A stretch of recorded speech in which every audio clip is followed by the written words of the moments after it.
असल साइंस पर political science भारी पड़ जाती है। ये उदाहरण ही देख लीजिए। साइंस कहती है कि नॉर्थ पोल और साउथ पोल एक दूसरे को अट्रैक्ट करते हैं, लेकिन सियासत में फॉर्मूला फेल हो गया। सियासत के नक्शे पर साउथ पोल है कर्नाटक और नॉर्थ पोल है हिमाचल। दोनों राज्यों की पॉलिटिकल लैबोरेटरी में कुछ वक्त पहले टेस्ट हुआ। सबसे पहले नॉर्थ पोल यानी हिमाचल में लिटमस टेस्ट कांग्रेस ने पास कर लिया और उसके बाद साउथ पोल के तहत आते कर्नाटक में भी कांग्रेस अव्वल आई। लेकिन नतीजे आने के बाद ये फॉर्मूला फेल हो गया। एक भी पोल ने एक दूसरे को अट्रैक्ट नहीं किया।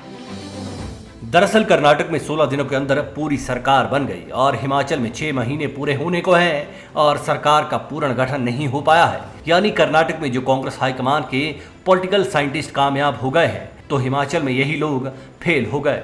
कर्नाटक में 34 लोगों का मंत्रिमंडल सिर्फ लगभग आधे महीने में बनकर तैयार हो गया और हिमाचल में आधा साल बीतने को है, पर जो कांग्रेसियों के दिल पर बीत रही है उसका तो अंदाजा लगाना ही मुश्किल है। हिमाचल में अभी तक 3 मंत्री पद खाली पड़े हुए हैं और हाल फिलहाल ऐसे कोई हालात नजर नहीं आ रहे जिनमें ये कहा जा सके कि जल्द ही कुछ होगा। खबर पर आगे चलें, इससे पहले कर्नाटक में जो हुआ उस पर एक नजर घुमा लेते हैं। कर्नाटक में जब सीएम सिद्धारमैया और deputy CM DK Shivakumar ने शपथ ली तो उनके साथ 8 मंत्री भी बने।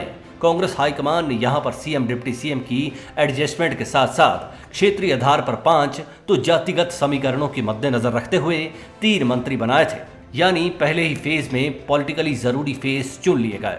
दूसरा विस्तार जब किया गया तो इसमें 24 मंत्री को शामिल किया गया। यहां पर सीएम सिद्धारमैया के भक्तों में शामिल 6 मंत्री बनाए गए और डीके शिव कुमार के 7 उपासक शामिल थे।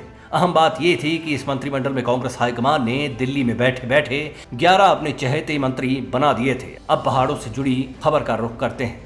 अभी तक कायदे से देखा जाए तो हाईकमान की पसंद के खाते से सीएम सुक्खू और डिप्टी सीएम मुकेश ही पदों पर बैठे नजर आते हैं, क्योंकि अगर मंत्रिमंडल की बात करें तो विक्रमादित्य सिंह की कैबिनेट में एंट्री उनके पिता स्वर्गीय वीरभद्र सिंह की बदौलत हुई मानी जा रही है। मंत्रिमंडल के बकाया चेहरे ऐसे नहीं माने जा सकते कि कैबिनेट में उनकी एंट्री वाया हाईकमान हुई होगी। वजह भी जान लीजिए। हाईकमान की किताब के मुताबिक देखा जाए तो पूर्व में हाईकमान ने राजेश धर्माणी और सुधीर शर्मा को केंद्रीय संगठन में अहम जिम्मेदारियां दी हैं, जबकि सुजानपुर के विधायक राजेंद्र राणा कांग्रेस हाईकमान के लिए उस वक्त संजीवनी साबित हुए थे जब उन्होंने बीजेपी सरकार में मुख्यमंत्री रहे प्रोफेसर प्रेम कुमार धूमल को हराया था। यहीं से साफ हो जाता है कि ये तीनों नेता आज कैबिनेट से बाहर बैठे हुए हैं और हाईकमान ने इनको पहले मंत्रिमंडल विस्तार में ही अनदेखा कर दिया था। अगर दूसरी तरफ डिप्टी सीएम मुकेश अग्निहोत्री की बात करें तो वे कर्नाटक के deputy CM DK Shivakumar की तरह अपने समर्थकों के लिए लक्की साबित नहीं हुए।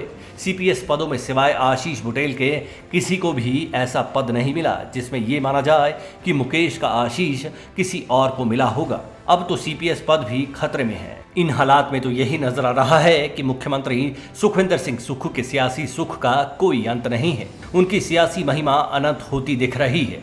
इससे बड़ा सबूत क्या होगा कि हाईकमान की पसंद का एक भी चेहरा पॉलिटिकल एक्सपर्ट्स को मंत्रिमंडल में नजर नहीं आ रहा।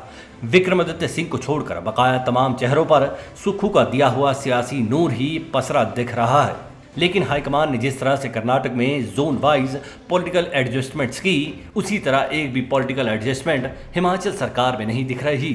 मसलन सत्ता के द्वार तक पहुंचाने वाला जिला कांगड़ा खाली बैठा हुआ है, जबकि हमीरपुर संसदीय क्षेत्र, जिससे कांग्रेस हाईकमान के 2 कट्टर सियासी दुश्मन यानी भाजपा के राष्ट्रीय अध्यक्ष जेपी नड्डा और केंद्रीय मंत्री अनुराग ठाकुर आते हैं, वहां पर भी मंत्रिमंडल में सीएम डिप्टी सीएम के अलावा ऐसा कोई बंदोबस्त नहीं किया गया कि आगामी लोकसभा चुनाव में कांग्रेस सरकार नड्डा अनुराग के खिलाफ कोई ऐसा सियासी बलवा कर सके और अपना जलवा भी दिखा सके। चलिए, कर्नाटक की फिल्म तो पर्दे पर चलनी शुरू हो गई है और हिमाचल की फिल्म का इंटरवल इतना लंबा चल रहा है कि सियासी दर्शक हॉल में बैठकर पॉपकॉर्न चबाते हुए सिर्फ यही चर्चा कर रहे हैं कि अगले हाफ में क्या होगा। Manish Kaul, black and white news.